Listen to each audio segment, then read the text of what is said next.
కూటమి పాలన ఎలా ఉంది?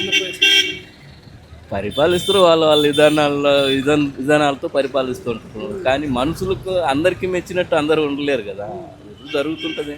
సో కంపేర్ చేస్తే జగన్ రెడ్డి గారు బెటరా, జగన్మోహన్ రెడ్డి గారు బెటరా, చంద్రబాబు నాయుడు కూటమి పాలన? పార్షియాలిటీ అనేది ఉందండి, అంత లెక్కలు అన్ని పార్టీలో ఉంటుంది, కానీ కొంతవరకు మెచ్చుకోవచ్చు. అయితే ప్రతిపక్షంలో ఉన్న వాళ్ళు ఊరుకుంటారు కదా, వాళ్ళు ఉన్నప్పుడు వీళ్ళు ఉన్నప్పుడు ఏదో జరుగుతుంటాయి, దాన్ని అన్నింటిని కంపేర్ చేసుకోవడానికి కూడా లేదు. సో మీరు ఎవరు కోట్ వేసారు పోయిన సార్? ఇంకా అవన్నీ నేను ఎందుకు పబ్లిక్గా చెబుతానా?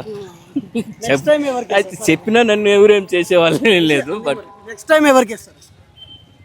ఇప్పుడు ప్రస్తుతానికి నచ్చినట్టే ఉంది కాబట్టి నచ్చిన పార్టీకి వేస్తాం, ఎట్లా నచ్చితే అట్లా వేస్తాం. సో మరి అంటే ఏం లేదు, ఇప్పటి వరకు 1 year పరిపాలన మొత్తం ఏం లేదనే ప్రతిపక్షం చెప్తుంది. సో దానికి ఎవరైనా అనేది అది సాధారణంగా వాళ్ళు ఉన్నప్పుడు వీళ్ళు అంటారు, వీళ్ళు ఉన్నప్పుడు వాళ్ళు అంటారు.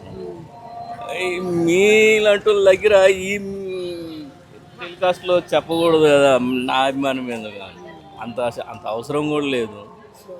నెక్స్ట్ టైం ఇట్లా కూటమి కాకుండా డిఫరెంట్ ఇప్పుడు లోకేష్ బాబు, పవన్ కళ్యాణ్ ప్లస్ సో ఇట్లా డిఫరెంట్గా బీజేపీ పోటీ చేస్తే ఎవరు ముఖ్యమంత్రి అయ్యే అవకాశం ఉంది? లోకేష్ కా పవన్ కళ్యాణ్? నాకు తెలిసి లోకేషే ఇది అవుతాడండి. ఎందుకంటే పవన్ కళ్యాణ్ మొన్న గెలిచినానికి బాగానే ఇదిగా ఉంది, ఎందుకంటే కూటమిలో ఉన్నాడు కాబట్టి ఆయన మాట తీరు కూడా బాగానే ఉంది.